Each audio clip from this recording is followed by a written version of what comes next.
Bonjour à tous, c'est Thierry et je vous retrouve pour une petite analyse de la paire euro-dollar. Ça faisait un moment que je n'avais pas parlé de l'évolution de cette paire parce qu'on était sur un mouvement directionnel assez simple à suivre et que nous arrivons aujourd'hui dans une zone où je me repose des questions quant à la poursuite ou non de ce mouvement directionnel. Donc on va voir ça un petit peu plus en détail. Nous sommes donc le week-end du 6 février. Alors avant de rentrer dans les détails, je vous rappelle comme d'habitude que je ne suis pas un conseiller financier ni un professionnel des marchés comme vous le voyez sur ma récente photo de profil et que en l'occurrence donc je ne suis absolument pas habilité à vous fournir des conseils d'achat ou de vente. Donc ce n'est pas du tout l'objet de cette vidéo, c'est juste une analyse technique dynamique sur plusieurs unités de temps avec support, tendance, résistance. Et je vous invite donc à rester entièrement libre de vos décisions, bien entendu, d'entrée sur le marché. Ceci étant dit, à gauche, nous avons donc l'unité mois, l'unité mensuelle, hein, sur l'unité sur la paire euro-dollar. Et alors, nous voyons quelque chose d'intéressant. Nous avons, vous voyez, deux fourchettes d'Andrews en fait. Nous avons une grande fourchette, une fourchette principale ici, dont je parle depuis maintenant plusieurs années en fait, hein, et qui m'a servi à plusieurs reprises. Vous voyez qu'elle m'a servi ici sur la MLH-Inf à identifier à plusieurs reprises des zones de rebond possibles qui se sont avérées exactes. Également ici, lorsque je vous parlais, vous voyez, du combat des fourchettes dans des vidéos, donc il y a quelques mois maintenant, hein, je vous parlais du combat entre la fourchette ici, entre la médiane de la fourchette rouge et puis la MLH1 de la fourchette plus large, en posant la question de qui risquait de gagner et en vous montrant toutes ces mèches là qui montrait le combat qui avait lieu. Et puis également, bien sûr, le retour sur la médiane ici verte, vous voyez, qui a été extrêmement précis, qui m'a permis à l'époque de prendre des positions short assez importantes, puisque nous avions également une conjonction d'autres indicateurs graphiques et techniques, en particulier un ratio de Fibonacci à ce niveau-là.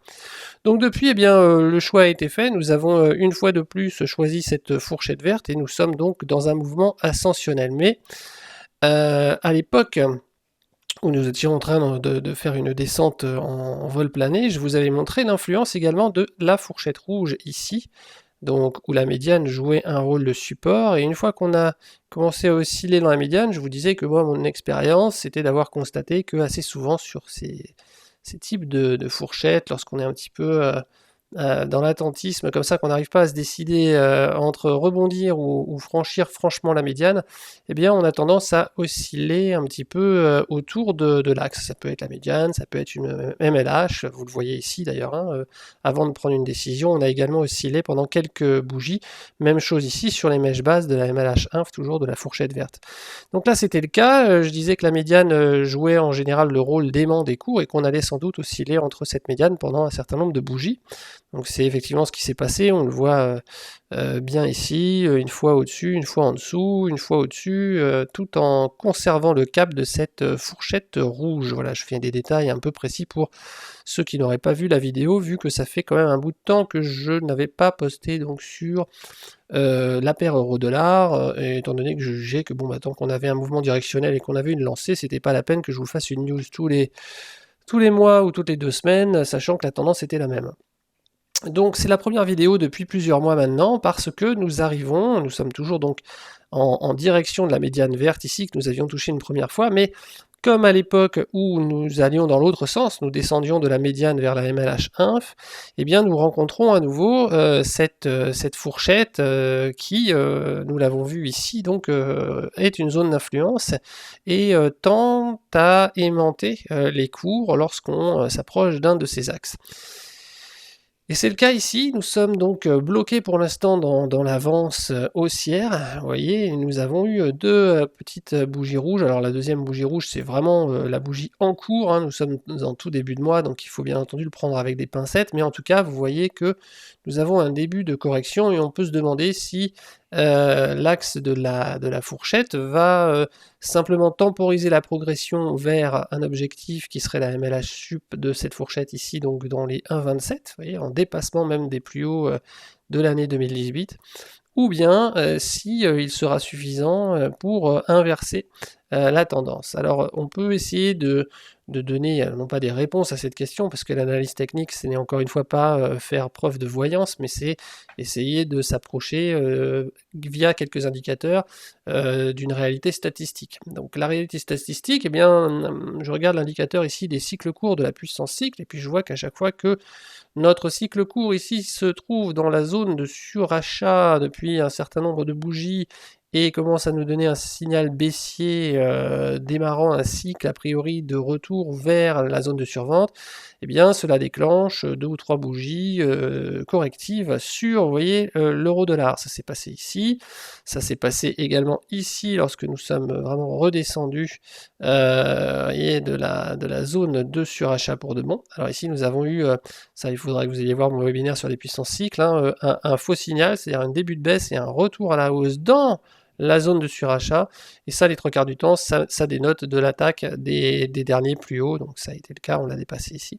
Mais après, dès qu'on est reparti à la baisse, donc on est reparti pendant de longs mois à la baisse. Donc la question aujourd'hui, eh bien, c'est de savoir si vous voyez ce petit retournement qui est en cours. Encore une fois, nous sommes dans la bougie du mois de février qui démarre. Nous n'avons qu'une semaine sur les 4 semaines que va compter ce mois en termes de séance, donc il serait hasardeux de conclure, mais en tout cas nous avons un signe précurseur un petit peu inquiétant auquel il va falloir faire bien attention, d'autant que vous voyez que la MACD également là fait mine de vouloir se retourner, ou en tout cas s'infléchir, donc vraiment à surveiller de près, et pour ça on va aller regarder les unités inférieures. Donc on commence par l'unité de temps hebdomadaire. Et sur l'unité de temps hebdomadaire, eh bien, on voit bien ce début d'inflexion, puisque vous voyez que les bandes de Bollinger qui étaient vraiment haussières ici se sont maintenant retrouvées un petit peu plus aplaties, avec une moyenne mobile 20 périodes qui commence à s'infléchir également, bien qu'elle a bien joué son rôle de support cette semaine. Et vous voyez encore le duo entre le MA15 ici qui a joué le rôle de premier support, d'un premier rebond, et puis lorsqu'il n'a pas suffi, on est venu s'appuyer sur le deuxième support, le balai entre le MA15 et la MM20, bien connu pour ceux qui regardent mes vidéos.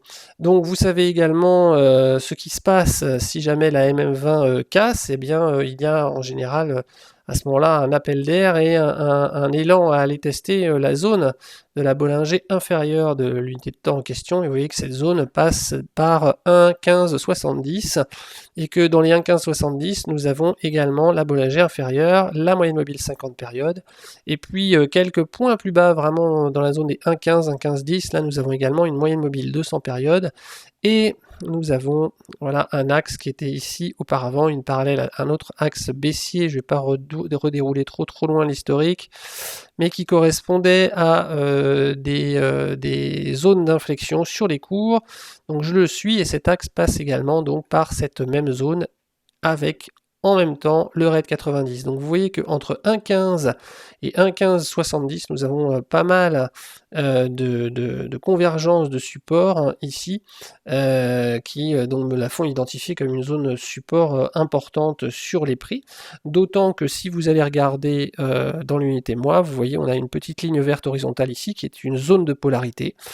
Ici, elle jouait le rôle de résistance, elle devient ici très clairement support pendant plusieurs bougies, puis une fois qu'elle casse, elle redevient résistance, mèche haute ici, avant de redevenir à nouveau zone support, donc vraiment une zone de polarité ici au milieu, donc à 1,1540. Donc vous aurez compris que cette zone est vraiment une zone de convergence entre 1,15 et 1,1570 où passe un grand nombre d'indicateurs graphiques qui me font penser que si la MM20 hebdo casse, eh bien nous pourrions avoir une accélération à la baisse. J'ai tracé un couloir baissier ici, noir, vous voyez, qui ne prend pas en compte les mèches hautes qui sont ici. Alors vous allez me dire, mais d'où est-ce que ça sort? Je vous explique. Ça c'est un petit peu ma sauce. En général, lorsqu'on a des grosses mèches hautes en fin de mouvement avec un petit corps de bougie, je ne prends pas toujours en compte l'ensemble, ou voire pas du tout, de la mèche haute du dernier chandelier. Et ici en fait je suis allé regarder un petit peu dans l'historique aussi de mon graphique, et vous allez voir ce que ça donne tout à l'heure. Mais retenez que j'ai simplement pris le point haut de ce chandelier là, qui correspondait à un point haut avant une petite correction.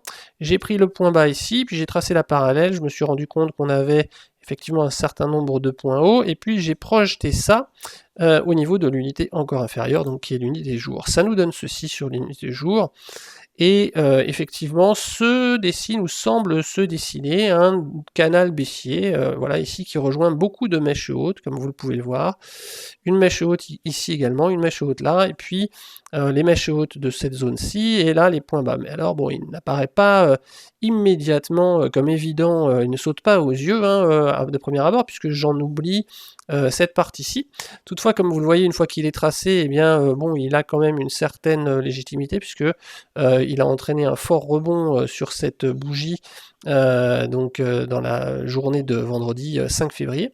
Et maintenant, si je fais un zoom out assez important sur les cours, vous allez voir que en fait, nous avons un canal baissier qui correspond à quelque chose d'ancien et qui est, j'espère qu'on va pouvoir le voir ici, voilà, qui est en fait l'ensemble des reports d'amplitude dont je me suis servi pendant longtemps en 2019 sur cette paire euro-dollar. Vous voyez qu'on a un couloir baissier ici très net avec énormément de points d'impact et de retournement, des points de support, report d'amplitude, point d'impact, retournement.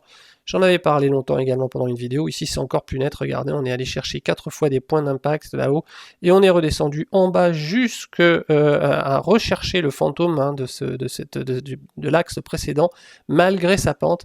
Ça a continué comme ça pendant un long moment jusqu'à ce qu'on reparte en directionnel, vous voyez, après celui-ci, et où j'ai abandonné la poursuite du suivi de cet axe pendant un moment.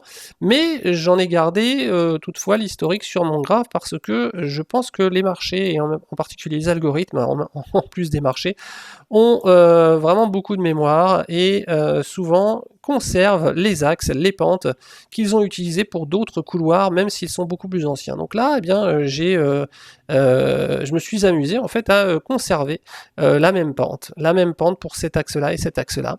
Et ça nous donne ceci. Et donc je vais suivre ce couloir avec pour principe que si nous cassons à la hausse le couloir ici, eh bien, nous serons toujours dans ce scénario d'oscillation autour de la MLH-SUP et nous aurons peut-être une possibilité de reprendre le mouvement de hausse. Il faudra que ce soit confirmé ici par une synchronisation haussière des cycles et un retournement haussier de la MACD.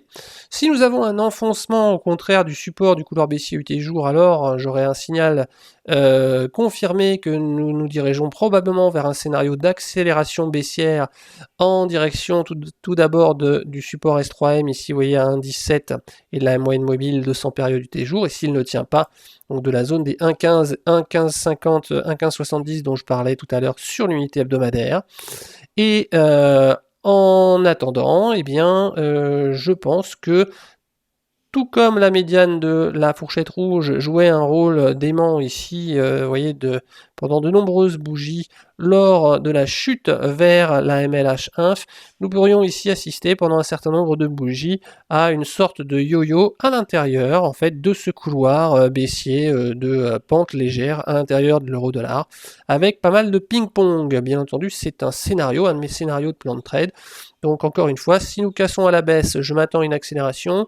Si nous cassons à la hausse ici, eh bien, je pense que je resterai neutre, mais avec un biais positif pour rejoindre ici la médiane vers 1,27. Et puis, tant que nous restons dans ce couloir, eh bien, pour moi, il reste le couloir directionnel sur le court terme de cette paire pour les jours et les semaines qui viennent.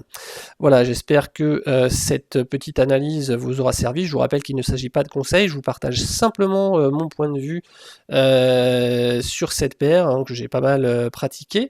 Et donc j'espère qu'il vous sera utile surtout pour réaliser vos propres cadrages.